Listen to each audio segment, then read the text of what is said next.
This is Corey Cross. This is Wade Redden. Hi, this is Braden Holtby. Hi, this is Scott Hartnell. My name is Jim Pattison. Hello, everyone. I'm Carly Agro from Sportsnet Central. Hey, it's Ron McLean, Hockey Night in Canada and Rogers Hometown Hockey. Hello, Lloydminster. This is Keith Morrison, and welcome to the Sean Newman Podcast. Welcome to the podcast, folks. I hope everybody's doing well today. As I said previously on a different SNP archive episode, we've moved to every second Wednesday instead of every second Friday. With some events coming up here in December and Christmas on the horizon. Instead of releasing an episode every, 5 times every 2 weeks, I've shortened it up to 4 times every 2 weeks. So there will be a new S&P archive episode every second Wednesday for the next couple months, at least till the beginning of January, and then we'll see where it goes from there. Before we get to today's guests, let's get on to today's episode sponsors. Jen Gilbert and team want you to know for over 40 years, since 1976, the dedicated realtors of Coldwell Banker, Cityside Realty, have served Lloydminster and the surrounding area.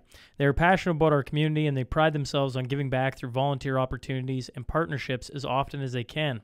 We know that home is truly where awesomeness happens. Coldwell Banker, Cityside Realty, for everything real estate, 24 hours a day, 7 days a week. 780-875-3343. Clay Smiley and the team over at Profit River. Profit River is a retailer of firearms, optics, and accessories serving all of Canada. They specialize in importing firearms from the United States, hard-to-find calibers, rare firearms, special editions. Check them out at profitriver.com. I'm teaming up with the Lloydminster Regional Health Foundation for Giving Tuesday Radiothon on December 15th to help raise money for the hospital. We'll be doing a 12-hour, 7 a.m. to 7 p.m. Facebook live stream where we'll sit down with different people from the community to share stories about the hospital and why it's so vital for our community. Last year we raised $50,000, and this year we're looking to exceed that goal with the money going towards upgrades at the Lloydminster Hospital, which has come, they've had to do a ton of upgrades with all the new regulations coming in because of COVID. And, I keep saying whether you're, for COVID, against COVID, don't really matter. The ramifications for our community are evident. We're seeing it everywhere, and the hospital has not escaped that. And this fundraiser is going to help raise money to help sustain our hospital, to help sustain our continuing care where, they're having lockdowns again, and money is going to make life more enjoyable for people there, for people having to go to the hospital. It's going to make things in our community way better. So make sure you tune in December 15th, 7 a.m. to 7 p.m. Facebook Live on the Lloyd Regional Health Foundation's Facebook page, or visit their website if you want to donate, lrhf.ca/radiothon. Special thanks to Lloydminster Archives who've, helped put together getting the guests together each week. I appreciate them trusting that I'll make sure I capture the story of everyone that we sit down with. A shout out to Lynn Smith, who is working tireless behind the scenes. There's more people behind there, but Lynn and I, talk quite a bit. She's lining things up into my schedule, which, as you can imagine, I can be difficult at sometimes, and she makes it seamless. So thanks again to the archives, and if you're heading into any of these businesses, make sure you let them know when you hear them on the podcast. Let them know that you hear about them on the podcast, and it just lets them know that you're listening and that you hear about them. And if you're interested in advertising on the show, visit SeanNewmanPodcast.com. On the top right corner, hit the contact button and send me your information. We got lots of different options, and I want to find something that can work for the both of us. Now let's get on to that T-Bar 1 tale of the tape.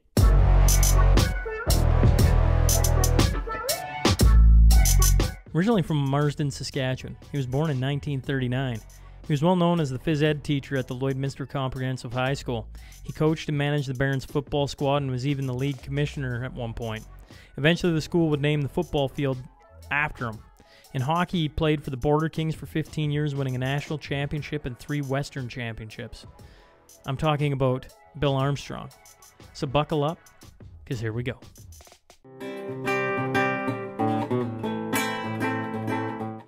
Okay, it is October 18th, 2020. I'm sitting across from Mr. Bill Armstrong. So first off, thank you for sitting down with me today. You bet. Thank you for having me. Yeah, well, it should be fun. I was saying before we started that your accolades and everything else precede you. So there's a lot there, and you've been involved in this community for a long time.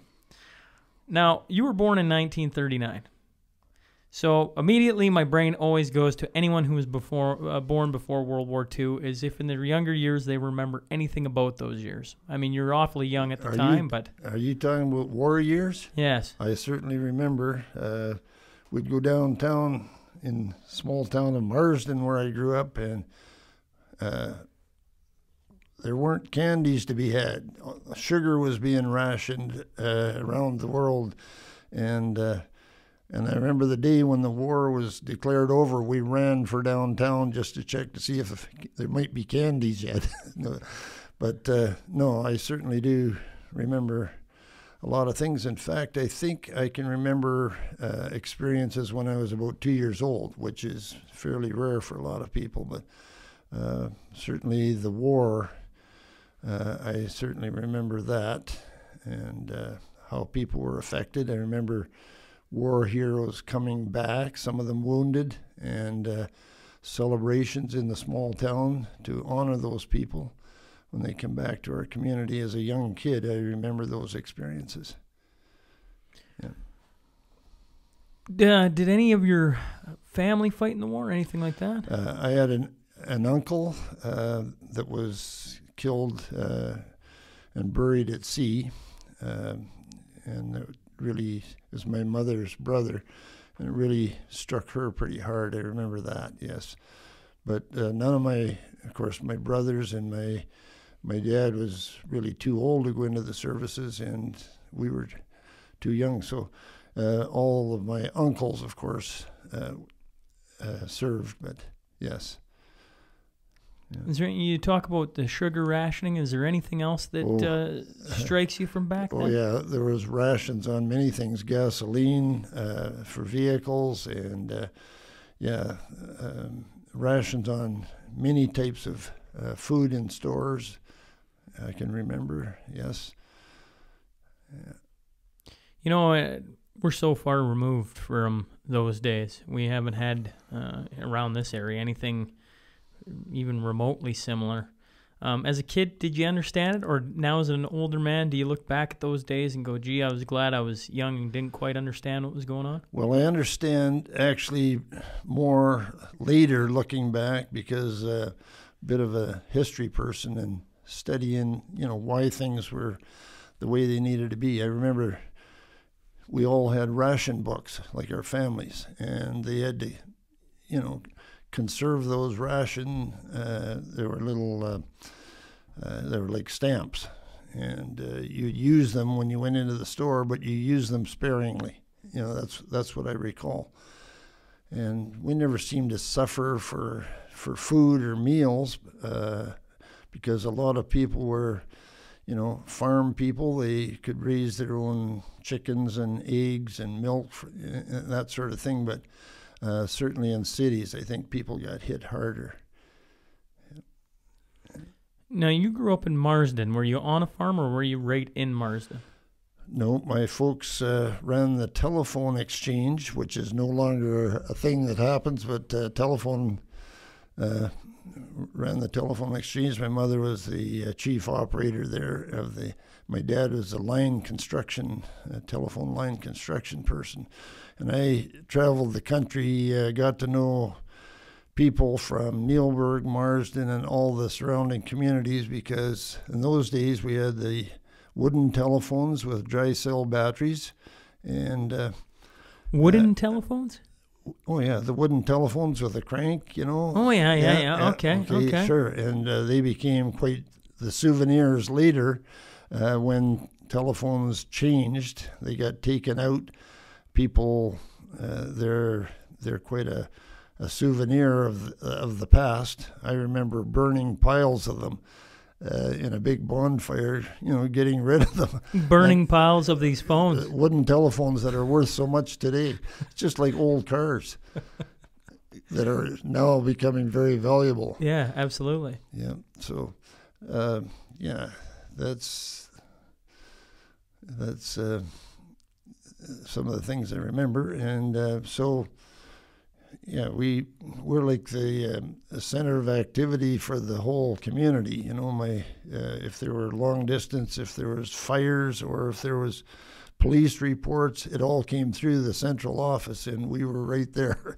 We knew what was happening.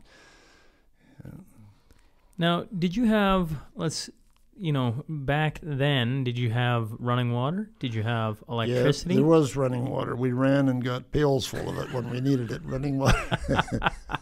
Yeah, no, we didn't have till probably on into the 1950s before when power came into the rural areas that, the more modern facilities that people could have, like pressure systems and that sort of thing, to have that. But no, it was wood and coal stoves for heating, and the wooden the cook stoves with there was a water reservoir on the end. A lot of people will know about what I'm talking about, but those were how you heated your homes. And it was pioneer life. It's basically what you could call it. I'm always fascinated, it gets lost on even me these days, right? You grow up with power, you grow up with running water, you want to take a bath, you want to take a shower, it's instantly hot, you just hop in, it's great. But back then, no, a little different. Maybe once a week. Once a week for a bath? There was a bathtub, yep, and no refrigeration, of course, except wintertime. We had lots of it. Yeah. Now, were you hauling ice as well? I've heard lots of families talk about having the ice box or digging the hole and sawdust in there to keep things cold. No, we did not do that ourselves, but many people did. They would go to a lake or a large pond and cut ice and use the sawdust system. But we never did that ourselves. When you look back at your parents and your family, what did you guys do for, a family night, a fun night? What did you do as a family together? Well, certainly on Saturday nights, the old battery radios, we listened to NHL, Foster Hewitt, the games, usually involving the Toronto Maple Leafs and somebody. But wait, are you a Toronto Maple Leafs fan? No, not at all. But anyway, yeah, with Saturday nights, Sunday nights, again, radio programs. I remember some of them, the Boston Blackie and the Green Hornet, just to mention a few. But it was, we'd lay around and sit around the old battery-operated radio. We had to save the batteries all week for the weekend Saturday night. It was quite an event then. Yeah, that's right. Yeah, and other activities. My dad was always he was you could almost say a naturalist, and enjoyed the outdoors. Took us out as kids. Got a chance to do camping and hunting and fishing. We did a lot of that sort of thing, and I guess you could say that was one of the entertainments that we really looked forward to as kids. Was back in the day going camping and fishing and that kind of thing, all the outdoor stuff? What's that? It was was the outdoor things and sports and all of it together. That's kind of where it all started. Well, yeah, of course, camping was with if you stayed overnight, it was with a tent. There was no motorhomes or no campers of that style. No, it would be a tent. How far away did you go back then to go camping? Oh, not very far. There's a park near, I guess you'd say it's south of Marsden, about 15 miles. Today known as Suffern Lake. In those days, it was called Fish Lake. And that would be one of the places we would go and sometimes stay overnight, but usually to go there and catch perch in those days. It's now stocked with trout, both rainbow and brook trout. But yeah, we'd go up to the Battle River sometimes to go fishing. And in later years... How was the fishing in the Battle River? How was it? Yeah. Very... not very dependable, I'll just say that. No, but it was a place to go. And we would go swimming, of course, there. But in later years, my family then went to Loon Lake. This would be probably when I was, becoming a teenager. It was an annual event in August when the blueberries were pickable. I hated picking them, but we got to do that. But we also got to go fishing. That was the main attraction, was to go fishing at Loon Lake, and we did that every year in August. So that was a major outing for us. Yeah. And did Loon Lake, how many, like when you went to Loon Lake, was it busy there? Yeah, it was quite busy even back then. Yeah, we would in the early years we tented, and then in later years that we went, we would always rent a cabin. So it was really a step up. Yeah. Just speaking still about your childhood, how big of a house did you grow up in? And do you remember it being, I've been told about the old houses that they were cold. Did you have any of that? Every house was cold. Yeah. I had 3 brothers, so there was a family of 6 of us, and we usually had boarders.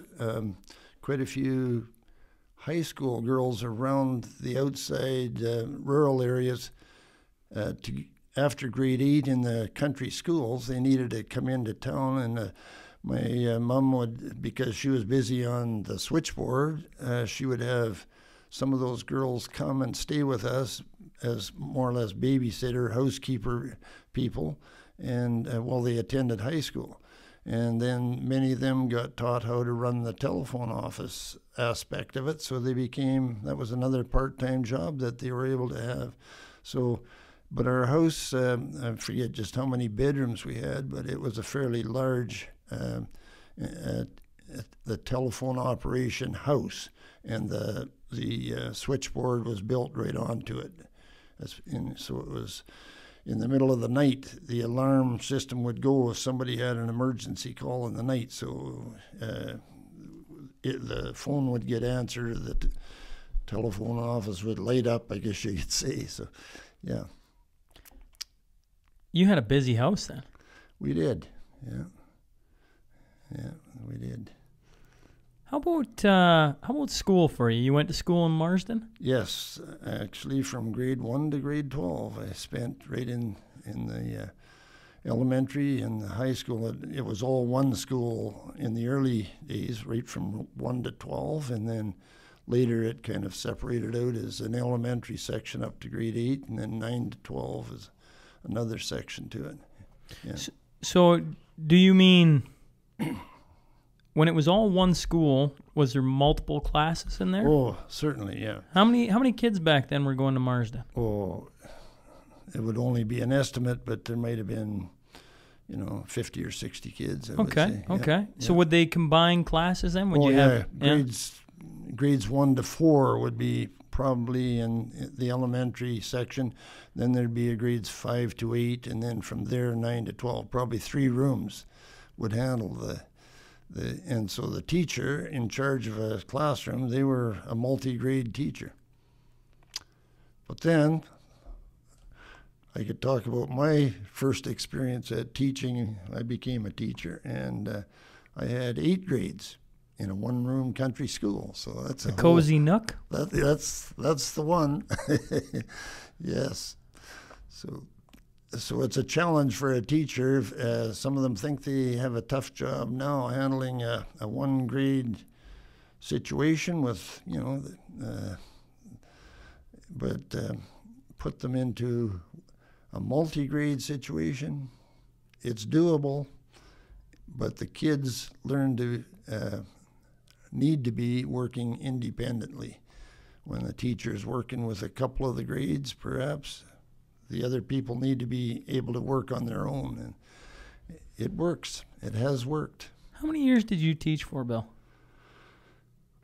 Well, I started in the fall of 1958. Do the math. What does it come out to? 60 plus. I'm just guessing here now, but yeah, I started in that one-room country school in 1958. Went back to finish university, of course, in there. And Yeah. but overall, You're not still teaching now. you teach every day. Fair.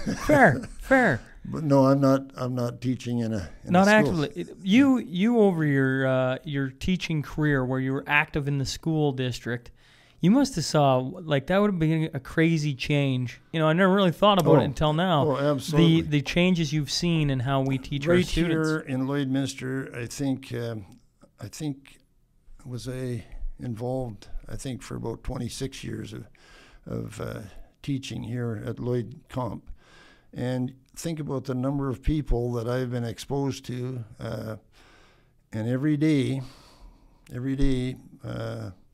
I'm in touch with some of them, and some of them that I haven't seen for a long time. It's always a great pleasure when they walk up and let me know who they are, because they change a lot more than I think we as teachers change. And it's always nice to have somebody come up and say, "Wow, Mr. Armstrong," you know. It's kind of nice to have that happen. If you look back over all the years you taught, though, was there a year or an advancement maybe that changed teaching, or teachers were like, "Man, that's nice," and maybe it's now, instead of having to teach 3 grades at the same time, now you just get a grade, or maybe it's, I don't know. I'm married to a teacher. I've never really thought about it, but now I'm sitting here across from a guy who's done it for his entire life. You wonder if you hit year 20 and they finally brought something to Lloyd, and all of a sudden it was like night and day, or just like a nice tool to have to use with students. Yeah, it's a great question you're asking, and you know, maybe things happened so gradually. The changes were gradual. It didn't, like, we can say, well, here's what we're doing today, 30 years ago, but it was so gradual. I don't know when that might have happened. I just know that for me, the association with young people and seeing them develop, seeing them grow, just means so much to me. And I've had so many of those experiences. It's really gratifying. Yeah. You were telling me, you know, when we met a couple days ago, you were telling me about the guy who directed you to go out, pursue becoming a teacher. Could you share that story again? Sure. Well, it just happened that in that Marsden school, while I was in high school, in fact, finishing grade 12, there were a couple of young fellows that were teaching in the elementary section. One grew up right here in Lloydminster. Ron Ferguson was teaching there, but another fellow by the name of Stan Zalewski, and both of these gentlemen did not teach me, but were in the school. And in that community, there was many opportunities to associate with them in playing sports, in ball and hockey. And at one of the ball tournaments, after I had graduated out of grade 12, it was on in August. We were sitting on a side hill at a country ball tournament. Between games, we were playing in the final game, and Stan and I both grabbed a hamburger and a Coke, and we were watching the game. The winner of that we would take on in the finals. While we're sitting there, casually he said, "So what are you doing next year, Bill?" And I said, "Well, I'm probably going to be working with my dad, who is now an electrician."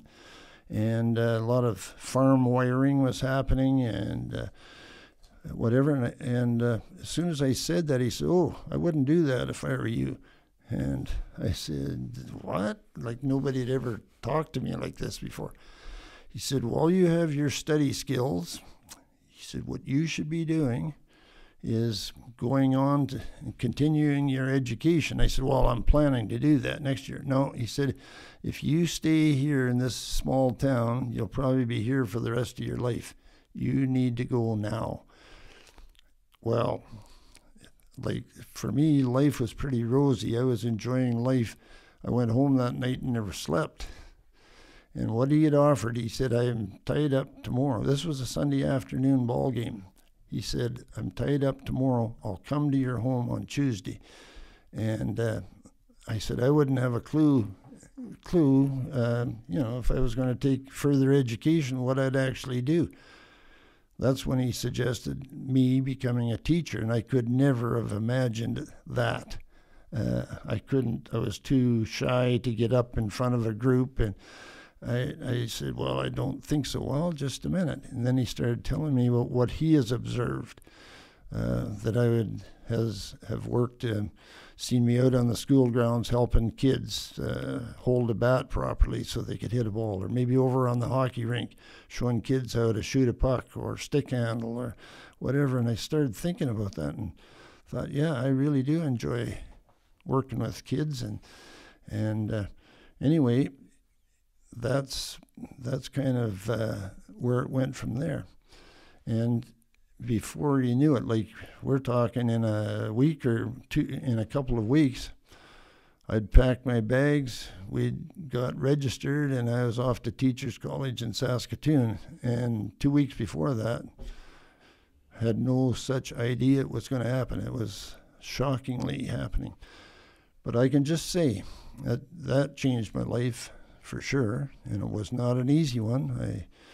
I had homesickness when I'd get a call from home that fall and find out the guys are out hunting geese, or a little later on they're hunting deer, and I'm sort of stuck in the concrete jungle of Saskatoon. It was pretty hard to take, but it has been very rewarding, and it was certainly the right choice. And I can say, in my last years of teaching and guidance as a career guidance counselor, I've talked to kids about certain careers who said, oh, I couldn't possibly do that. I have a story to tell them, and how you end up changing. You become a different person. I have had many occasions, and maybe 10 years later at a school reunion that I've been invited to, where kids who you could hardly get a peep out of them in school would come along and slap you on the back. Hey, Army, how's it going? They're a different person. They mature and get a far more confidence and courage and whatever. So, it's an experience that you could share, certainly. What did your parents say when you came home from this ball tournament? Said, I'm going to, you said you didn't sleep all night. So you thought about it it must have been obviously a big decision. I mean, it was. Obviously it is. Yeah. What did your parents say when you said, I think I want to go to Teachers College? Well, I didn't ever say that because I wasn't sure that I wanted to go to Teachers College, but I did say that this conversation had taken place and that Mr. Saluski was going to come to our home and show us. He had some calendars and would talk about this whole thing. And they were, of course, interested, but it was a shock to them too that something was going to be happening. I would be leaving home, and it was I think a shocker for them as well. And they certainly didn't oppose the idea, but I can say that we were not financially as a family well set, and everything, you better be doing the right thing because it cost money, and it was going to be costing the family some money to send me away. So How much did it cost back then to go to Teachers College? Oh, I'm I really couldn't even tell racking you, your brain. but it, there would be a tuition, of course, but then it was the board and rooming and all the other things, traveling, getting there, and on occasion, hopefully getting home and whatever. But, it was money we didn't have a lot of. Yeah. And so those things you certainly had to think about before you just jumped in, we'll just do this or that. Yeah. You mentioned Mr. Saluski, is that right? Yes. Was he a teacher then in Marsden? He was an elementary school teacher, not my teacher, but as I said, I had the chance to associate with someone like that in another setting besides being at school every day, but playing sports, hockey and ball and hunting and things like that we did together. It was a camaraderie with teachers. Probably before that, the teachers were way up there to a younger kid, but as you got older, they actually, I think, shared the camaraderie of, sports and, if you met them downtown or whatever, they were your friends. And so and unfortunately with Stan Zalewski, he has moved away. I believe he's still alive, and I've asked about him, attempting to get a phone number. I would so much, like to share with him where things have gone, and a big thank you to him for changing my life around. He could see that needed to happen, and he talked me into it, I guess you could say. I was saying to you when you first told me that it's interesting. You hear different people's stories, and there's always these moments that just change the trajectory of where you're going. Yeah. And maybe you'd stayed in, Marsden and become an electrician and stayed there for the rest of your life, or maybe a year later you go to teacher's college too. You just never know, right? That's right. You have no idea. But for sure, he changed it. That did it. Yeah. Yeah. And I would assume for him to sit and have a conversation like that with you and you to think on it that long, you obviously respected the man. Because if it had just been old Bob from over the other side and he said, you know what, you should get the heck out of here, maybe you wouldn't have given it 2 cents. But the fact I just think for a young guy to sit and think on that all night and then to go talk to his parents and money not to be, exactly rolling out of the bed sheets or thrown everywhere. I assume that, that conversation, that guy, there's a lot of respect there, and obviously it meant a lot for him to suggest something like that to you. Yeah, that's you're absolutely right with that. And you'd respect what he had to say, and which I certainly did. Yeah. Now, I went to college for 4 years. And I lived off of working for Northland College. I was getting paid $5.25 an hour to be the front desk guy at the gymnasium and check students in and out and whatever else. And that gave me just enough to survive on craft dinner and, what was the beer choice there? Now I'm forgetting. But it was a meager diet. What was your diet similar to that back in teacher's college? Well, you know what? Because probably my parents probably thought I wouldn't survive, but it was a board and room situation, and the meals were very good. The lady and she kept boarders for the teacher's college. Her home was near it, and tried to keep her prices down.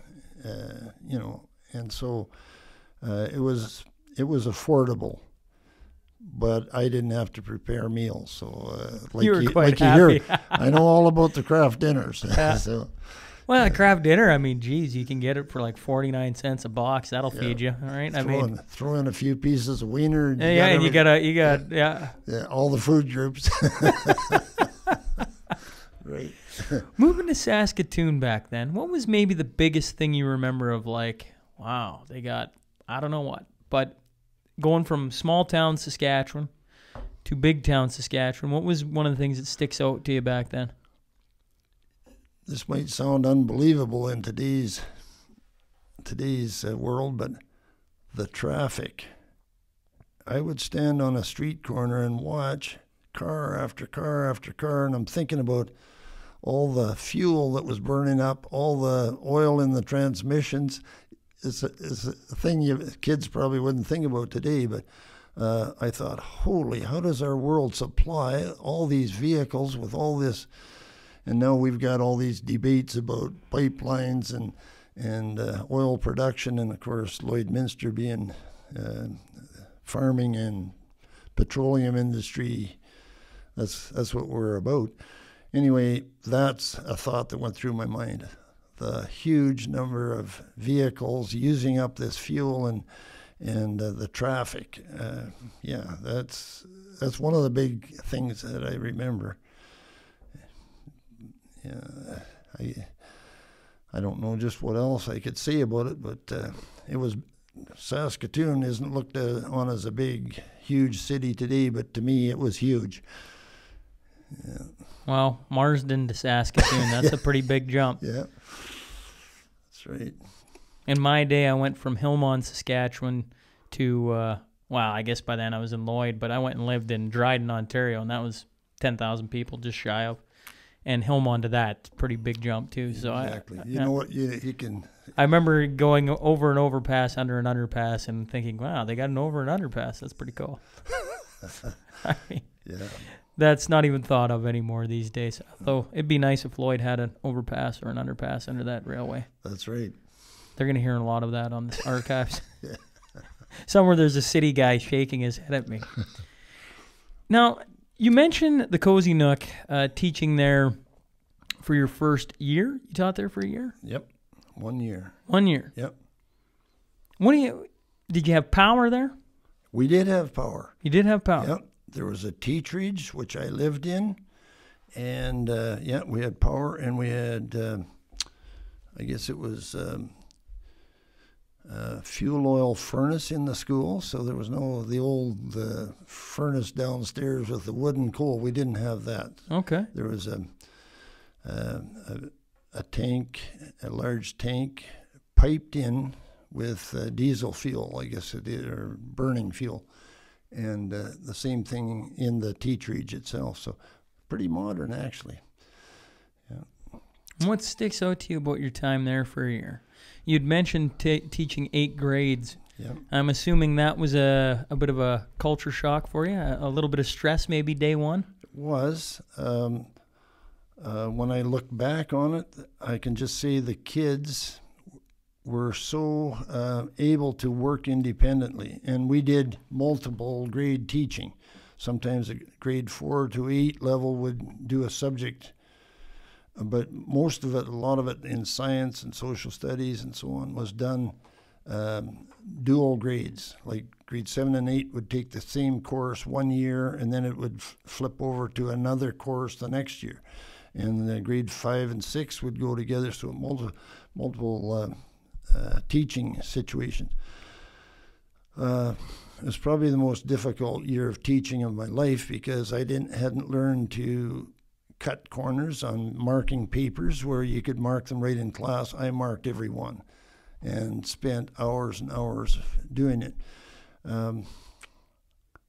I had something happen here a year ago that a little girl by the name of Jill in grade 1 of that year, and 60 years later, finds me at coffee one day in Arby's, found out that I go there, and I had a teacher by that name. She showed up. She was a little cutie, little blonde cutie in grade 1. She's still a blonde cutie at 66. I have a picture of her. We had a great visit. And now she's old enough to say, whoa, Mr. Armstrong, you were what, maybe 17, 18 years of age, teaching in this school with 8 grades, 22 kids. Like, how could you do that? And my answer was to her, I said, Jill, you know what? I think I did a lot more learning than you kids did. And that kind of sums it up. Yeah, it was, again, a great experience, again, to see this young lady. And now, as I say, a 66-year-old, but she was now able to say, wow, we never thought of it back then, but, how did you even do this? But, yeah, it actually worked out very well. And, again, any one of those kids from whatever area, I run into some of the kids that I taught in Edmonton, and every day run across people here in Lloydminster that I had the opportunity to be involved with, and it's always a pleasure to see them. I just thoroughly enjoy that. Well, you're wearing the Barons gold, not yellow, and purple. Absolutely, it's gold.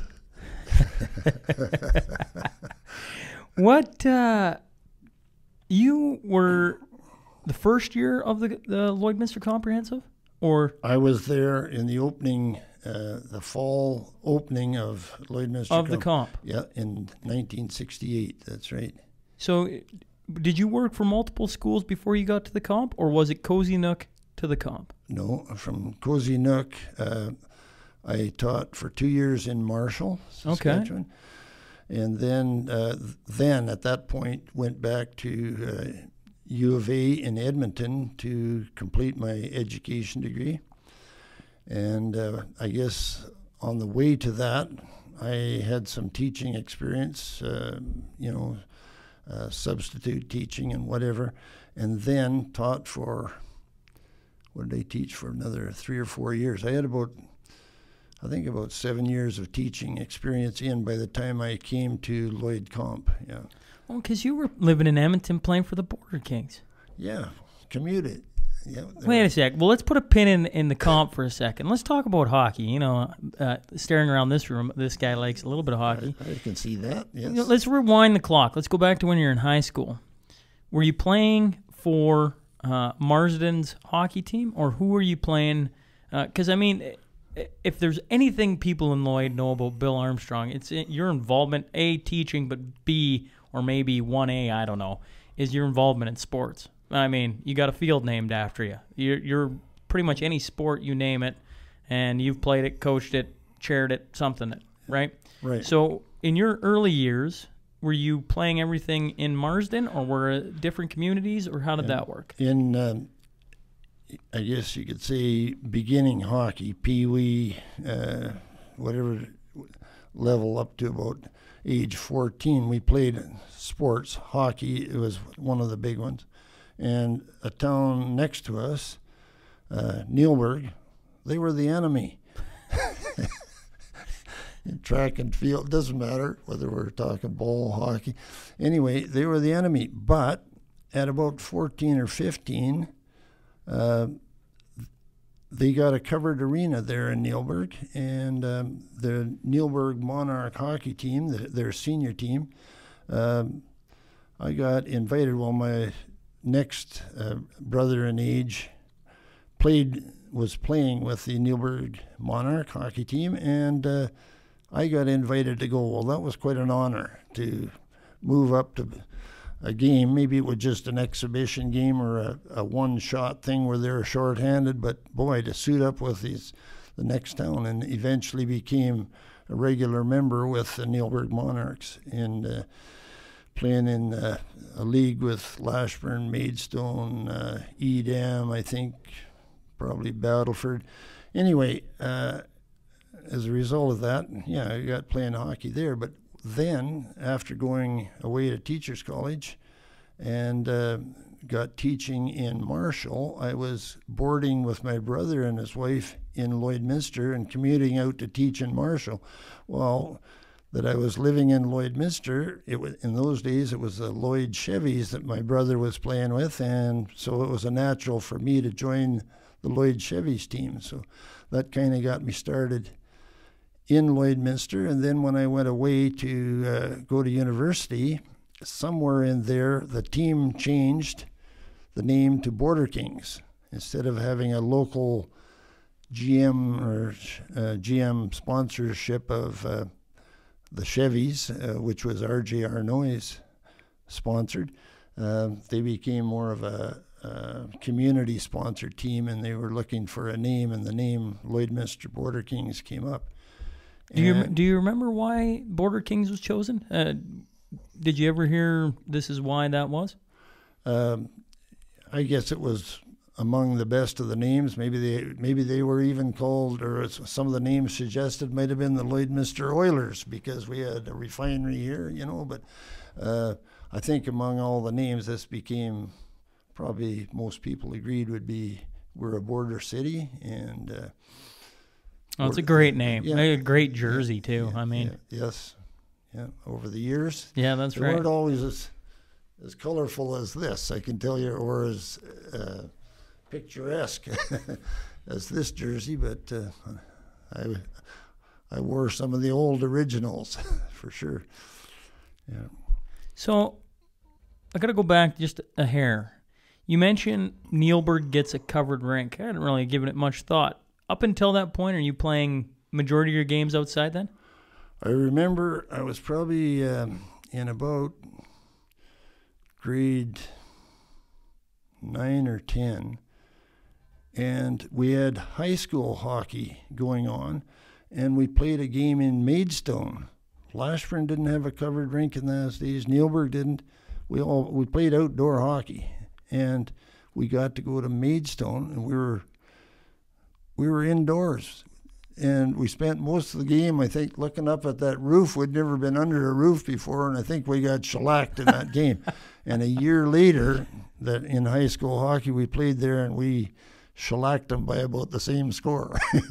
So, no, it was quite a novelty to play inside an arena in that era. But, yeah. I go back to, over a lifetime of playing hockey, the different advancements you see. And, I mean, obviously a covering would be a game changer. I grew up in the day of natural ice. And so then all of a sudden coming into town and having artificial ice and you could start skating whenever you wanted is a pretty big improvement. Or Hillmont now having artificial ice. And you can just flick a switch and within a week you got ice. That's pretty cool. Because I grew up in the day and age of going down with Dad and flooding it by hand. Not that I'd flood it by hand. I always got to skate. It was lovely times. You were out on the slough before that. Well, that's true. That's true. Absolutely. The pond hockey. What did you think of playing with the men at 14, 15? You mentioned Neilburg Monarchs. That's I've played a lot of years as seniors. I can't imagine a 14-year-old being on the ice with us. Oh, it was just a great honor, just a thrill, and probably didn't get on the ice that much, but got out for a shift or two and probably got knocked down. But no, it was quite a thing to go back to school the next day and wow, I played with the Monarchs. Yeah, you certainly had that going for you. It was quite a thrill. Yeah. Fast forward to U of A. You're now pursuing your education degree. Why are you driving all the way back to Lloyd to stay playing with the Border Kings? I'm sure there had to have been a team or two knocking on your door around Edmonton to go play with them. Yeah, actually, I tried out for. I skated, thinking that I would play with the university team. Bears hockey, but I found out where I was living, and again lacking money just to get to the practices, and all it meant I had a chance to make some money, and I was invited while I was attending university to play in Vermilion. Toward the end of the season, they were loading up their team a little. They had my brother come from Lloydminster, and they invited me to come. They already had 2 carloads of players leaving Edmonton to come out to their games, and I was to ride along with one of those carloads, and there was money to be had. Does that make you a professional? I don't know. We weren't getting paid that much, but and then that continued. There was an era that a lot of local people will remember when a Max Bentley played here in Lloydminster as player coach. At that very time, I was playing with Vermilion and played against Max Bentley. And he was a dipsy-doodler hockey player, if those people will remember, and did not like getting checked. And that was my job. People would ask me, so how many goals did you get last night? Well, I guess I didn't get any, but I think I stopped about 27 that they would have scored maybe if I didn't do my job. Oh, people don't think that. It's all, Offense. Yeah. But anyway, I remember playing with Vermilion at that time. But before long, I got enticed back to play here in Lloyd. And so traveled. Now, I also started teaching school in Edmonton, and I can compare commuting out to Lloydminster as a school teacher in Edmonton compared to going to university as a commuting player, far easier to be going to university because I had one guy to take care of. In school, I had several classes of kids. Well, now you're working, right? There's a responsibility, Yeah. a big responsibility as a teacher. So it was far easier to go to school, and you could, when assignments were coming up and you knew you're going to be playing hockey, you could adjust your times. And it's another thing I've told parents, even as a career guidance counselor. For me, they would say, well, I don't know if my boy should be playing football because we want him to have better marks. I said, you know what? I can tell you my experience. My marks improved at university when I started playing hockey out of town. I got on my assignments immediately, put far more effort into my work, and my marks just started to get way better as a result. It's just budgeting of the time. It can be done. So, With the Border Kings, you guys were a pretty darn good team. You won Westerns, you won a national championship. yes, we did.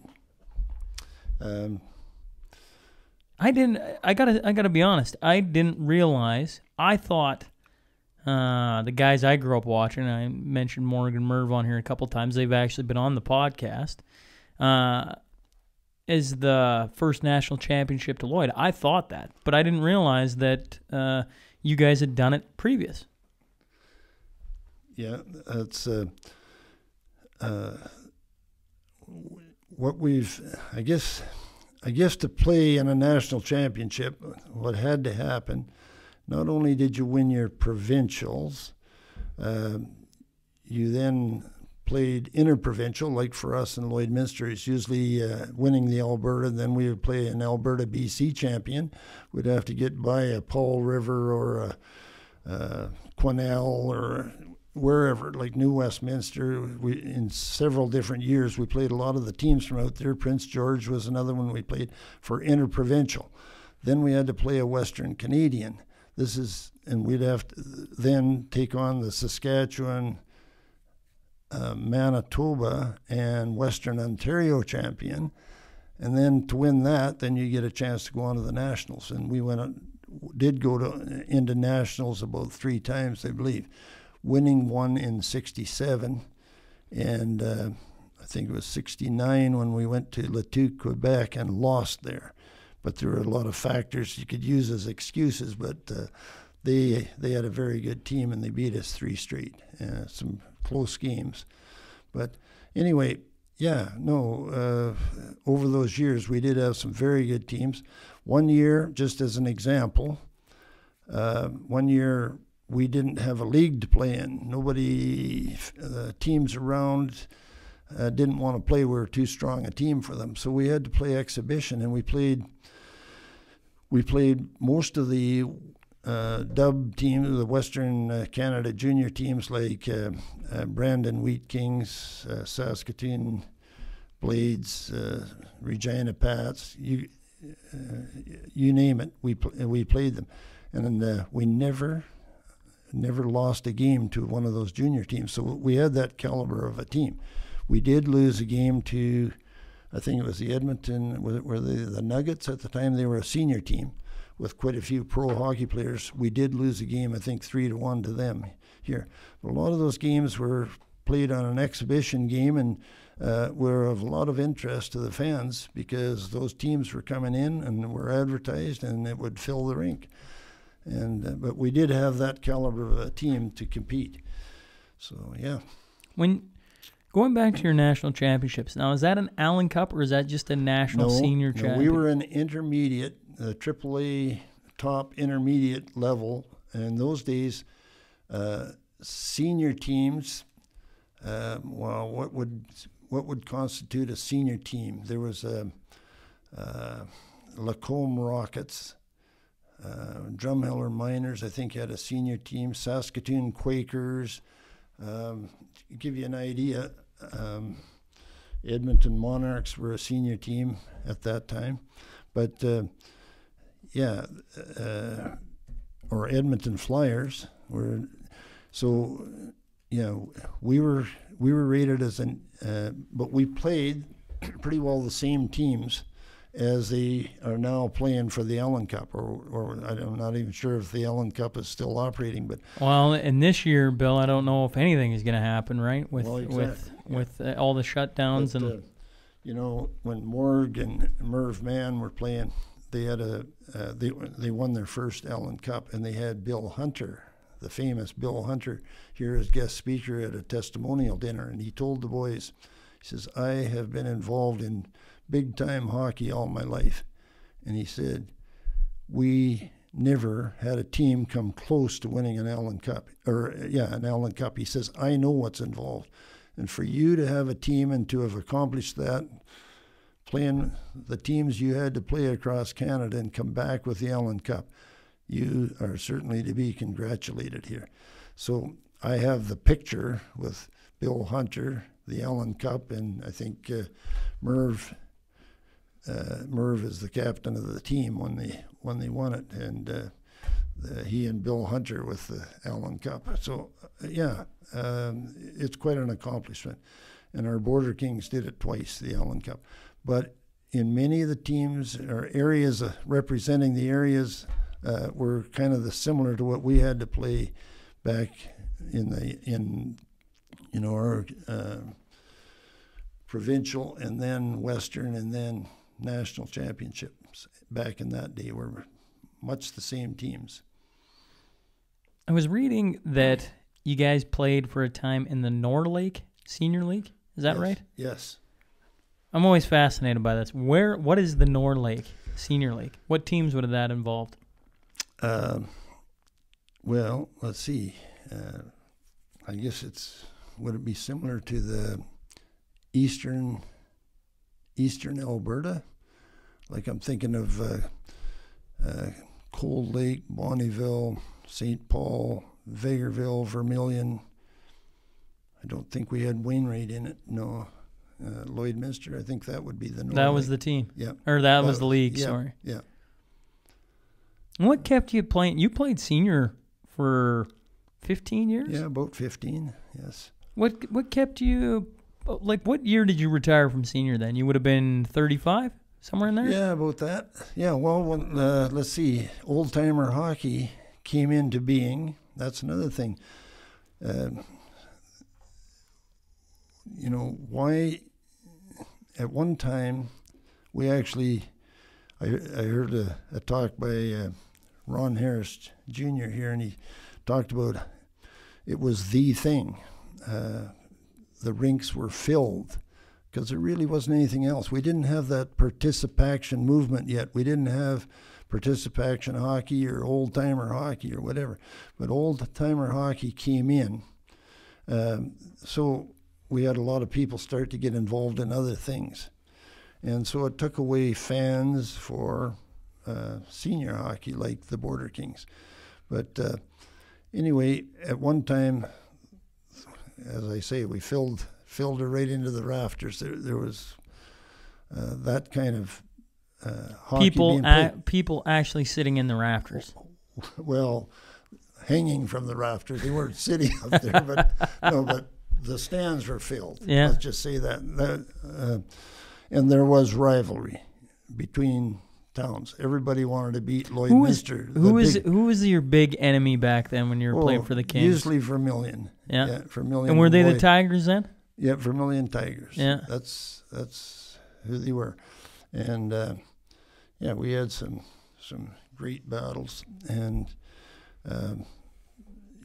what kept me into it? Well, I just so thoroughly enjoyed it, and I guess we talk about 1967 winning the Canadian Championship. We had some great guys to play with, and then on the executive of the Border Kings, we had my future principal in this new school that was opening up, inviting me to come to Lloydminster to play hockey, you wouldn't have to be traveling all the way down from Edmonton on that road trip. You could be here. And I knew that we were going to have a pretty good team for a while. And so I took a look at this new school being constructed and made a decision to move my young family. We had one daughter just born at that time, and some pretty good things were happening in the school situation for me in Edmonton at the time. And I was being put into some supervisory positions and whatever, but hockey was still pretty important in my life, and got such an enjoyment out of it that made that decision to come to Lloyd. And I always say, did I come here to teach or did I come to play hockey? And I think it's certainly both. And we've never, ever regretted moving to Lloydminster. It's just, I think it's the right sized community for our kids to grow up in, and some great people out here. So. And a great hockey team. Yes, and a great hockey team to be associated with. That's you right. know, sticking with hockey, you became a never sweat. You know, and if there's another, you think in Lloyd, junior hockey has its place. You know, the Border Kings certainly have its place, and the Never Sweats is another team that certainly has its place in town and has a bit of lore to it and everything else. Were you in the room when they created that team? You mentioned the movement of participation hockey and old-timer hockey. Were you in the room when they were creating that squad? Absolutely. It was in, we call it Jim Hill's basement meeting. We people around that were of this age that might be interested in joining a team, because it was already been happening. I think the Battle River Buffalo team out of Wainwright was probably one of the first teams to try this old-timer hockey, and we seem to be having a lot of fun, and we're going to tournaments. Maidstone Jets, old-timers, they did some traveling, went to a tournament in Japan, and they got going, and we got thinking, well, we got players out of Lloyd going to Wainwright and players out of Lloyd going to Maidstone. Just a minute, we've got many players here. So that's how we got started with the idea of having our own old-timer hockey team. And of course, what would be the name and who all would play on it, all these decisions had to be made. So a major meeting was called, and it was in what's now Jack and Diane Hill's acreage home, just on Airport Road, just west of Lloyd. In that basement, we had about 35 people discussing the possibility of forming the team and what color our uniforms might be and how we might get sponsorship, like the whole business of organizing. And so as a result of that, a team did get organized, and it's become pretty famous. The name came from what used to be the old Lloydminster High School threw together a name. Hey, there's no sweat for us boys here. We'll call ourselves the Never Sweats.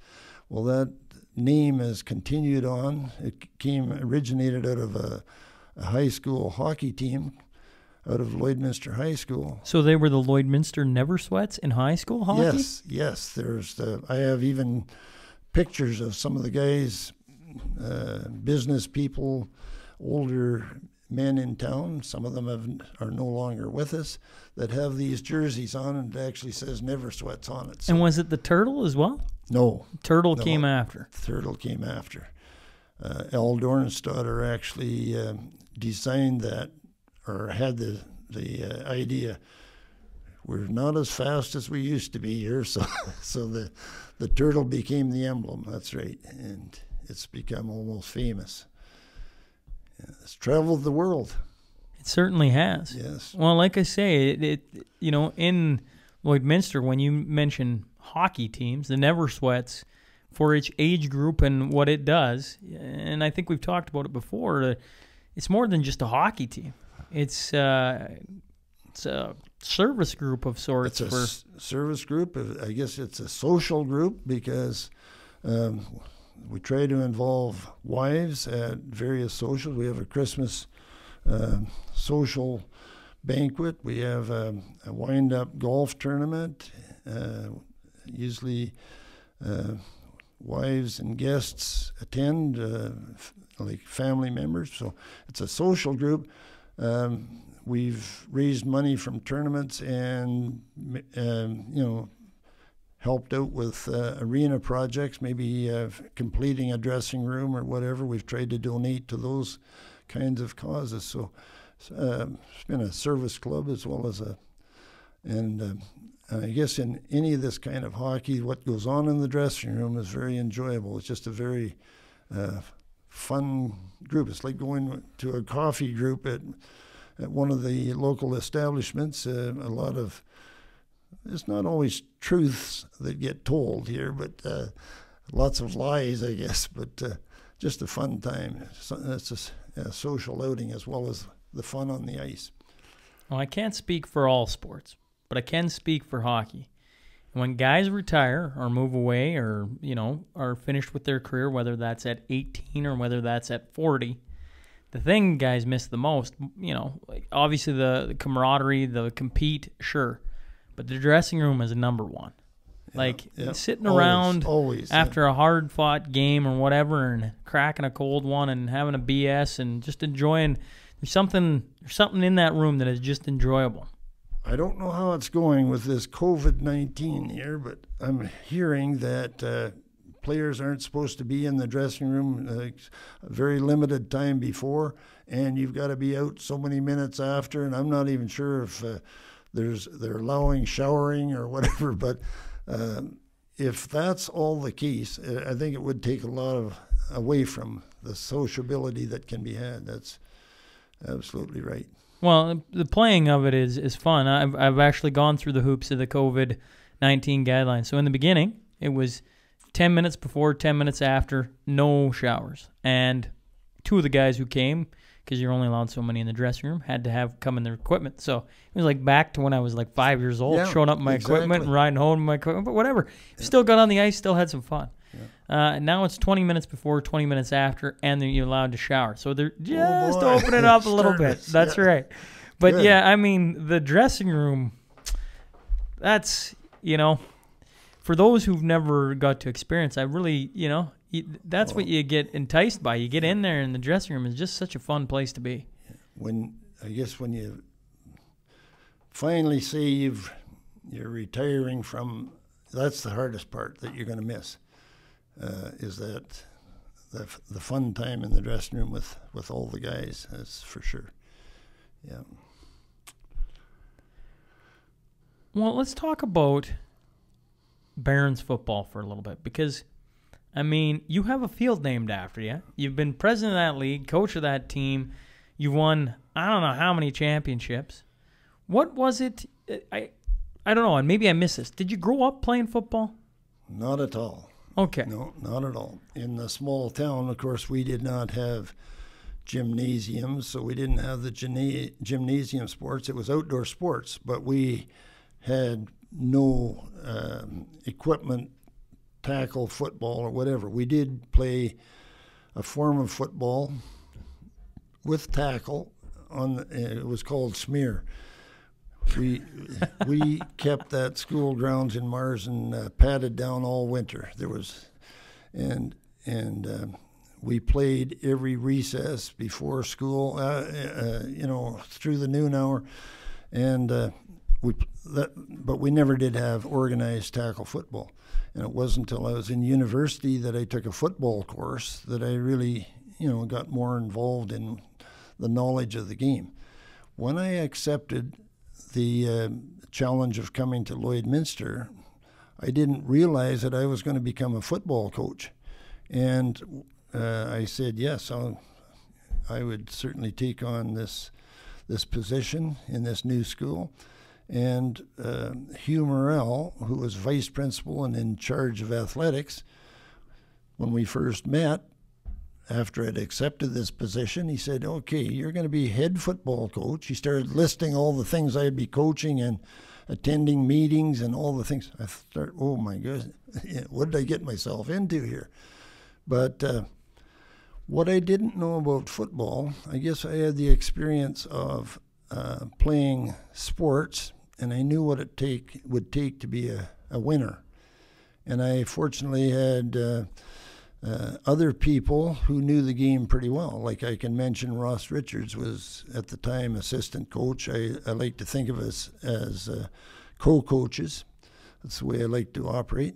And what I could do to fire the team up, he could help organize the practice sessions, and we became in this Wheatland Football League, we had never won a championship before this time. In our first year, not ever having seen one of the players, like we were both completely new to the community, and we organized and won the championship in the first year. And our biggest rivalry in football was, you named it, Vermilion. Wainwright Commandos had won the championship, I think, 4 years in a row prior to us starting that year. So, yeah, I guess I can say there was a challenge, but a great deal of accomplishment or feeling of accomplishment when we won that first championship away from Wainwright, knowing that they had won it in all these years. So anyway, yeah, football became, for me, just a big issue. Working with the guys that we had out, the dedication that they put into it, and many of them, I start to think of stories, but many of them were already pretty accomplished at football themselves. But when we started in, Ross and I, we told every kid, we had a whole room full of them, none of you, we don't care where you played. We don't know you guys, and you don't know how we operate. Every position is open for every one of you. Just because you played a particular position last year, no, you show us what you got, and we'll decide if that's where you play this year. That's the way it started. And right away, we started talking like we thought on a chalkboard. We'll lay out the various positions we're looking for, and when we mentioned this one, defensive center, well, that's where Greg Ingram plays. We said, well, just a minute. Where's Greg Ingram here? Well, he's not here right now. He's on a trip over to Europe, but he'll be back. Greg plays that position. We said, no, not necessarily.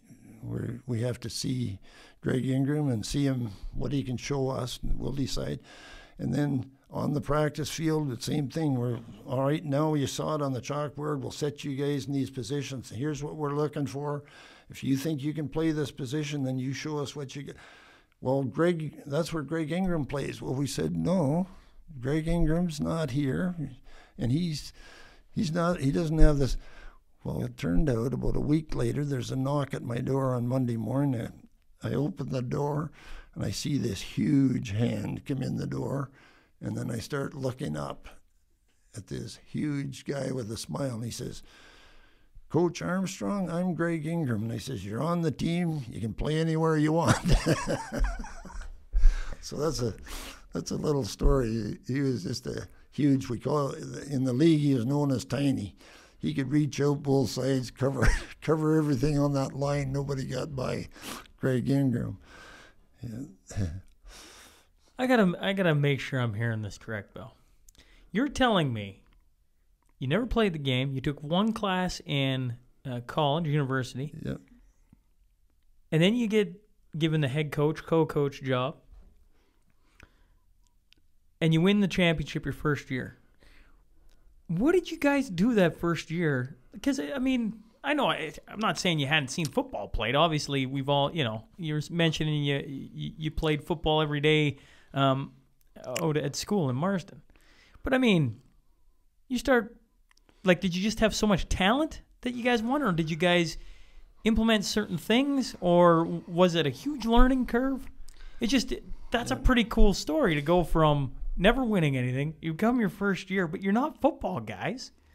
And all of a sudden you step out there, you run some practices, you got the right guys, and all of a sudden you win a championship. Like, you must have thought, Jesus, kind of easy. Yeah, nothing to this.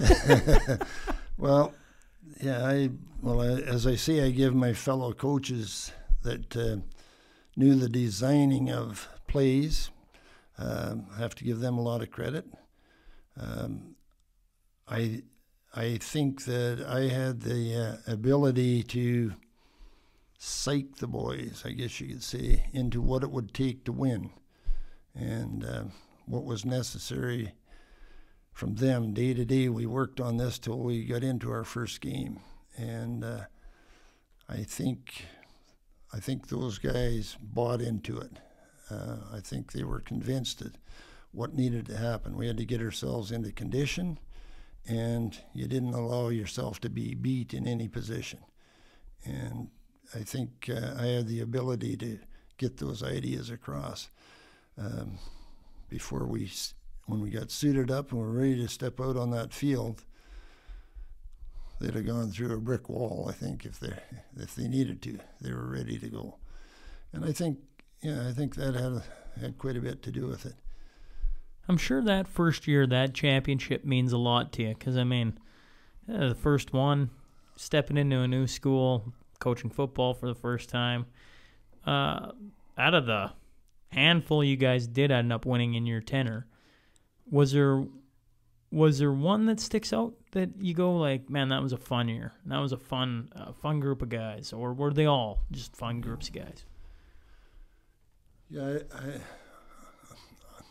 I can't really say, I can't really pick out, like, to me, every day was important, and everything we did. I think for the Barons football team, winning their first provincial championship, and at that time I wasn't coaching, I was sort of involved as a manager. I was sort of in my retirement years, and we had other coaches like a Larry Sauer come in and take over. But I remember, if you want to talk about satisfaction in one particular game, I guess it was we were playing in Sedgwick, and there were alumni football players were the referees. Now, who do you think they wanted to win? We're playing a bigger city of Lloydminster team, and the local boys are on the field.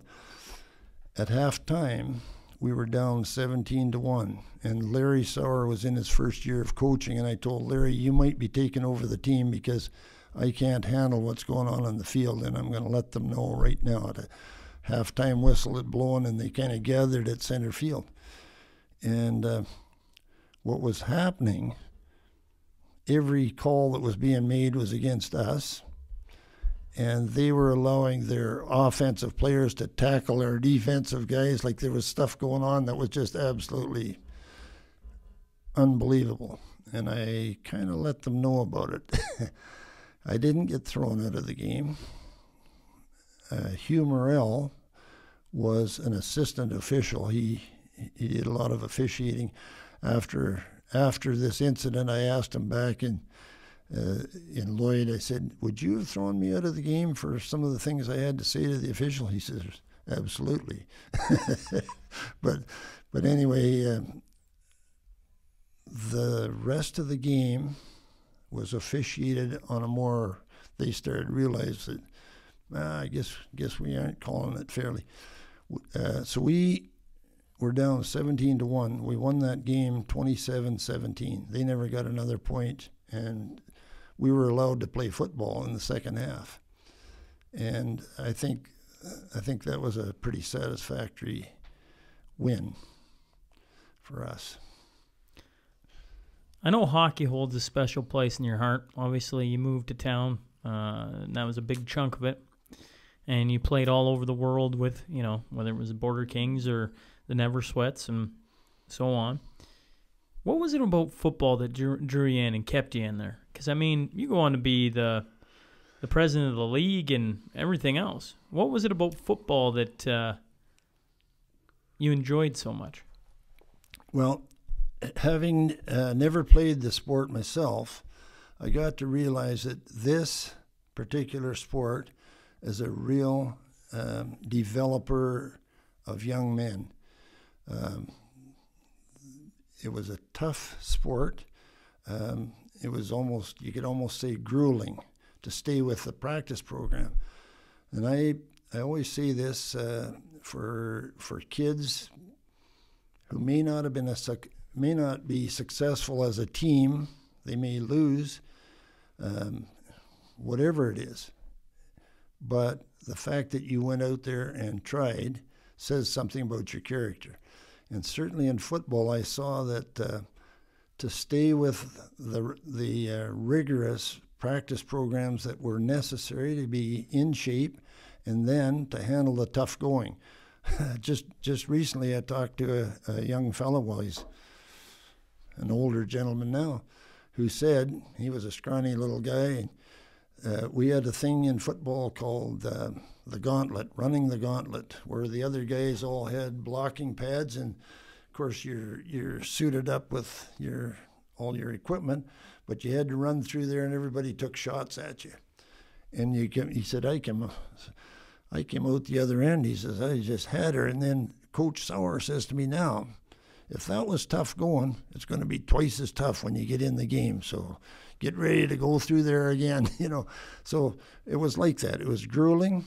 And if you said after a couple of practices, oh, I don't need this, or you stayed with it and you worked harder. I remember running wind sprints after the game, after everybody energy was sucked out, and we'd say, you know, anybody want to go again? You heard everybody say, yeah, give us another one.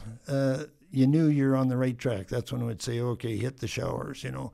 But that's what it took, and you could just see guys develop.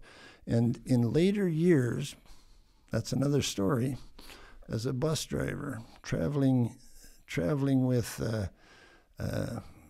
young people, you get to know, I guess in so many ways, it's just one place. I travel with a lot of sports teams, but you realize that it's not just the sport. It's not what happens just out on the gym floor or out on the playing field.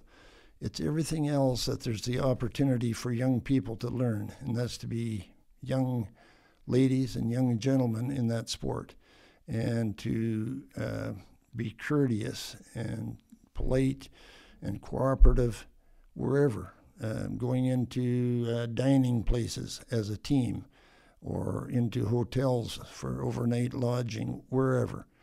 When you come out and the hotel keeper tells you, wow, what a great bunch of people here, that tells you something. Those young people are learning not just what it takes to win the sport, but to become young ladies and gentlemen. And I think so many of our coaches do an excellent job on that. So I guess that's what I see as being pretty important. Well, that's going away and playing hockey out east. That's what Larry Wintoniak, I always speak very highly of him. He's in Kindersley now, but that's what he demanded of all of us young, 18 to 20-year-olds, 17 to 20-year-olds probably, is how we represented the team at all times, right? No matter where you went. Yep. And that's a good thing for kids to learn and be hammered into them, essentially. Absolutely. I want to switch gears. I want to talk about how you met your wife. I haven't talked about Celia at all. And, I mean, how many years have you guys been married now? I'm putting you on the spot, so. I happen to know that. We just celebrated on October 10th our 56th anniversary. Your 56th. Yeah. That is amazing. It may be, I think I say this every time, so if somebody's listened to all of these, they probably hear it all the time, but I find it amazing, the people that come in here and all that have been married for stretches of time, that it's just impressive. So 56 years ago, actually it was probably a few years before that, can you tell us how you met your wife? Absolutely. Well, I guess it's like some of my, classmates in Marsden, girls, wondered why, as boys, we never really dated any of the girls in our high school. It'd be like you're trying to date your own sister, I guess is what it was like. So, the girls in Neilburg, even though they were the enemy, some of those girls were pretty nice down there. But I went to a ball tournament as a player, of course, in Lashburn. There was like their sports day. And I was playing, but during the sports day, one of the fellows that was not a player that I traveled with, young guy that we went to school together, he got talking to two or three of the local girls, and one of them was a pretty cute girl, and it happened to be Celia. But he had already got talking to her and two of her friends, and so after we were finished playing ball, he said, "Oh, I've got these three girls, and I think there were three of us guys, and we kind of teamed up in a car and maybe went for a burger or a pop or whatever, and then there was always a dance in that town." Well, it turned out that this girl, this Celia that I was really pretty impressed with, I wasn't maybe all that impressed with the girl that I was with, but she said, "I don't think I could go to the dance." And, well, why not? Well, my parents, I think we were 14, 15 years old back then, but she said, "I don't think my parents would let me go." Well, this Wayne that I was with, he said, "Oh, we'll go find out." So we drove right out to their acreage, and he went in with her and asked permission to take her to the... Nope, they didn't think that was... So that kind of impressed me that her parents didn't think these young bucks from another town that her 14-year-old daughter should be going out with them. So anyway, on other occasions we met, or we kind of had an eye on each other, and so it kind of turned out that way that... and then I think I got to know her brother, who was working at Husky Refinery in Lloyd, and all of it sort of went together, and eventually we got into a situation where I was pretty shy, I remember, at a young age, and finally we got going on a date or two together, and then we were apart for quite a while. Me going away to university in Edmonton, it was pretty difficult, without a lot of money, remember, and so it took us a while to get back together, but eventually, 56 years ago, we certainly got married. And what advice can you give us all on 56 years of marriage? Wow. Well, make the right choice to start with. She was pretty special as far as I was concerned, and I think we've certainly seen a lot of things eye to eye. There haven't been a lot of differences of opinion, and so I don't know what else I can say. I guess we both treat each other, and certainly she's been a backing of all those years when I was away playing hockey, raising our kids, and so on, and she's been quite an athlete herself, and of course we have three daughters, and all three of them, without us pushing them into any of the sports, have gone on to playing many sports. Some of them are still active. Even though they're now grown up with families of their own, some of them still playing international tournaments and things like that in seniors level. Following in their father's footsteps, I suppose, or their mothers. Growing up, parenting-wise, with your three daughters, what were some of the things you worried about back then as parents? Well, they didn't give us a lot of things to worry about until they got into a little older. As teenagers, you always worry about them going down the wrong track, getting enticed with other friends that might lead them astray. I think that's a natural thing for parents to be concerned about. I think it's important to talk to your kids and try and guide them down the right lines. They have to make decisions themselves, and you hope they're making the right ones, and you try to maybe give them a little guidelines what that's all about. Yeah. What were some of the things you tried to instill in your daughters? I never really thought about that. They seem to do pretty well in their schooling, and we always talked about education being important. Yeah, I don't really have a lot to say about that. It just seemed like they seemed to be always, doing things that we were pretty proud of, accomplishments in the sports or in their schooling results, their education results. So, they didn't give us a lot of problems to worry about, I guess. If you could go back to your 20-year-old self, so rewind the clock, you can hop in a time machine tomorrow and sit there and have a chat with them, what piece of advice would you instill on them or impart on them? Try and tell them. I'm not sure a 20-year-old... You're saying it when they were 20-year-olds or when I was? When you were. If you could go right now, walk out this door, hop in a machine, right back to Cozy Nook, Saskatchewan, and pass along some advice from what you've learned in your lifetime, what would you tell a young Bill? Well, that's quite a I never thought about this before, but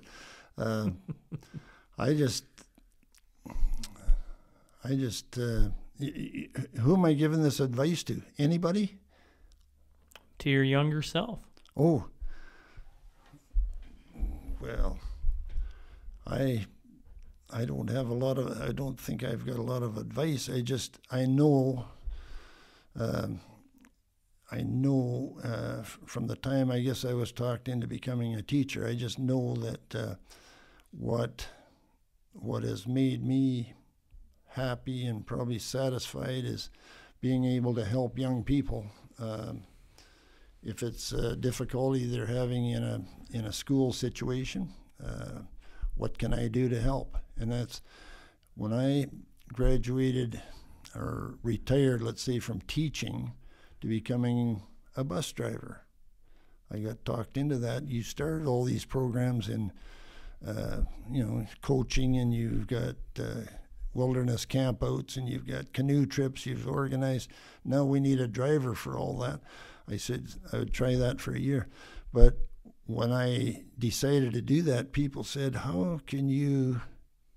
why would you retire from teaching and then do something so stressful as driving a bus? And they have no idea, because as a teacher, you're never done. You are continually planning and wondering about those kids that are having difficulty, what can you do to help them? We've tried this, that didn't work. What else can we do? And so your job's never really done. You could be marking papers and making suggestions for corrections on written work. It goes on. And then the lesson planning for the next day or the next week or the next month continues. When I turn the key on that bus, I'm done for the day. And so there's a whole different stress level. But it's, I think, how to help young people develop, how to grow, has always been sort of at the forefront. And there's always been a satisfaction of seeing that happen. You can see the eyes light up. You can see the reactions. I far rather talk to people face to face rather than over a telephone, because I can read reactions, and with young people it's the same thing. Seeing them, you can see it happening. Is there no names need to be given, but is there one that sticks out to you then in your time where you saw a young student struggling or what have you, and you tried some different things, and finally, they lit up, or it changed their direction. I go back to this very start of this conversation, and the man talking to you about you should become a teacher. I can see it, and I mean, look at you. Your entire life now has been through the school system and impacting young lives and coaching football and driving the school bus and everything around students and young people and trying to make a similar impact, I think, on a group of people at their a very influential stage. Is there one or two that you look back on and you're like, there's this one kid this one year? And there are so many. I don't know how I could single it out. But I could tell you a little story about my most satisfying day in teaching.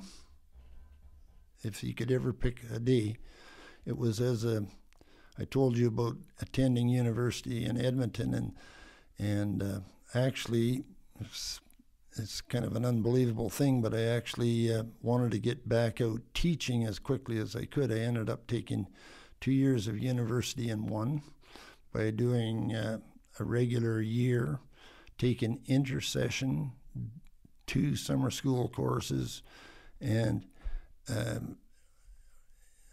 doing that a year, and then filling. It took actually 10 courses inside of a year. But while I was doing substitute teaching during that process, I went into a school. Went into several schools, and it was amazing. When you look at the outside structure of a school in the area of the city, you have no idea what the inside of that school is like. And I've talked to superintendents that have the same feeling. But I had that chance. And a old brick school in a rundown part of the city, you go inside as a substitute teacher, and I've had a young kid at the door, "Sir, would you be here today as a substitute teacher?" And I said, "Actually, that's what I am here." "Well, you come with me. I'll take you to the principal's office, and we'll," the courtesy shown by the young fella, and the whole day spent there was just so amazing as to what you looked at from the outside. I went to a brand new area in town in Edmonton as a substitute teacher. I could just tell you, I went to you always report into the principal's office. There was absolutely nothing that they had. They said, "Oh, the gentleman that you are subbing for in grade 7, he'll be in room so-and-so, or your room we'll say room 22, and everything should be on the desk for you, the seating plans." And when I got to the room, there was absolutely nothing. Open the desk drawer, there's nothing anywhere. There's a couple of textbooks laying on the top of the desk. There's nothing. I went back, and they said, "Well, we have nothing.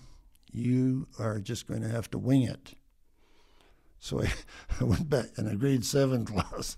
I went back to the room, and before long, the warning bell, and there's kids coming down the hall. They came into the door, stuck their head in the door, and then back, and you could hear some down the hall, and the kids came in, and it was absolute hell.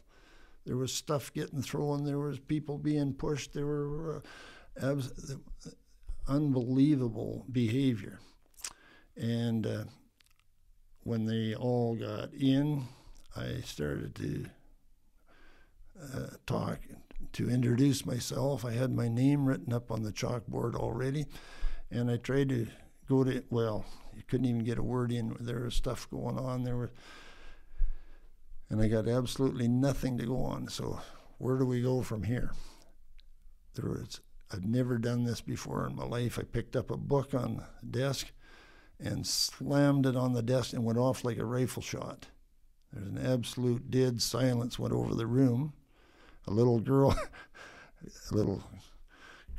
in front that was turned completely around, yipping at the girl behind her. She jumped and landed out in the aisleway, and other kids had really jumped and scared them. And then, with this dead silence, I said, "Wow, that almost scared me too, you know. And I just said, I have to apologize to you, young lady. Sorry about this, but I said, I just have to tell you. And we started from there. I said, I'm going to tell you right off the bat, I don't have a thing to go on. I don't have any seating plan. I don't know even what courses you're taking or what the timetable looks like. I said, we're on our own here, and if we want to have a successful day, I need your help. And so I'd like you to take out your books for the first class that you'll be having. Guess what? The whole room got up and they all switched seats. They went over now to their own seats. They figured I had a lesson plan, I guess, and they were going to really fool me. Anyway, when I said that, and I had to start out with an apology, they went back to their own their own desks, got their books out, still not a peep out of any one of them. And I said, I just want you to know. I told them who I was, and I said, I'm not a new teacher. I said, I've been teaching for years, and you might as well know I've never seen the behavior. I'm just thinking, what would your parents think of if they had witnessed this? They knew that you were behaving like this. But anyway, I said, if we're going to have a successful day, I need you to help me out here.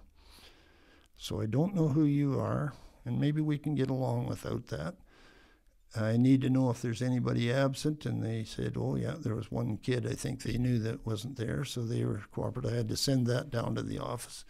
But other than that, found out what they were doing first, and we kind of set up the periods of the day that they'll be covering. First thing was an English course. Well, having taught all the subjects, I was okay with this. But found out, I said, so yeah, they had an assignment, but only about 3 kids got the assignment done because the other kids didn't know how to do it. It was about parts of speech. Whew. So we went through a very simple explanation on the board about the various parts of speech, explained with a very simple sentence, and then increased it a little bit more with adjectives and, you know, what a noun and a verb and whatever. Well, you could see the light bulbs going on. Wow, something they had missed completely somewhere in there. This is by grade 7. They should have known all this, but taught them what this was all about. Well, now they knew how to do this assignment. So and it just turned out that the next thing they did was a library period. And I said, okay, what do we do in a library period? Well, we go there, and if we have any assignments to work on, we can do that. There are tables to work at. If we have books with us, we can take them to read, or we can assign out a book when we get there. And I said, well, my experience about a library is we have to be quiet. We have to work quietly. We can't be talking. And is that true? Well, that's the way it's supposed to be. And I said, and the other thing is, we could have a little fun with this. When we go to the library, there are other classroom doors open. Let's go down there. Nobody even knows we even moved. We'll go down, file down there, and you'll have to lead me. I don't know where this library. Oh no, it's just down, not far. So we went in, and they all went to tables. Now they had this assignment they now knew how to do. So most of them worked on that. Others quietly went about the library and walked over to me and said, what's happened here? I said, what do you mean? She said, this is the classroom from hell. What's gone on? And I just said, well, I think we've accomplished something here. And she says, I've never seen this before. This is unbelievable. Anyway, the day went like that. And at the end of the day, I had about 10 kids gathered around my desk to see, is there any way you could be here tomorrow? And I said, I have no control over that. If I get called in, I'd be very pleased to be. This is the best day ever that had, you know. So I can just say for me, that was one of the very successful days I had in education. There were some social studies things that I knew a lot about without having any further assignment. Knowing what they'd been covering, basically I knew the topic for the day, and I was able to give them a pretty good background on that. We had a very constructive day, I guess you could say, and very successful. When it started out like the classroom from hell, you know, it went from the absolute worst to the absolute best. And yeah, I would have loved to have been back there. As it turned out, the regular teacher must have been back, because I got canceled out of that one and sent to another school the next day. But yeah. Oh, what leadership can do is all I hear there. That's a fantastic story. Yeah. I mean, that is a fantastic story. Yeah. Well, we've been going for an hour and 40 minutes. And I don't know how much better to leave it off your best day, or maybe one of your most memorable days in teaching. So I just want to say thank you very much for coming down, Bill, and sharing some stories from your life. And it's been very enjoyable to sit across from you. Yeah, well, thank you very much. As I say, making the move to Lloydminster back in the summer of 1968 till now, it's been just a great community, and there's some fantastic people, not only in sports but in all other associations. Yeah. We haven't talked about Fish and Game, but later today, I guess I just quickly say there in Fish and Game, I'm chairing 3 different events. 2 of them involve youth. You might be surprised about that, but later this afternoon, I'm presenting a scholarship to a young lady that attended LCHS and is now attending Lakeland College, and so that's one of the scholarship programs, one of the areas, and the other one is involving, it's called our Youth Outdoor Activity Day, and we take 50 kids, boys and girls, ages 10 to 13, out to our property, Fish and Game property out in the gully east of Lloydminster, and it's a great program for these kids. Gets them out into the wilds, we'll say. Right. But yeah, so yeah. Okay. Well, thanks again, sir. I really appreciate sitting across from me and you coming in and doing this. Yeah. Well, it's been nice meeting you, and it's just great doing this podcast. What a great thing that you're doing. That's wonderful. Thank you. All right. Thank you very much, Sean. Hey, folks. Thanks again for joining us today. If you just stumbled on the show and like what you hear, please click subscribe. Remember, every Monday and Wednesday, a new guest will be sitting down to share their story. The Sean Newman Podcast is available for free on Apple, Spotify, YouTube, and wherever else you find your podcast fix. Until next time.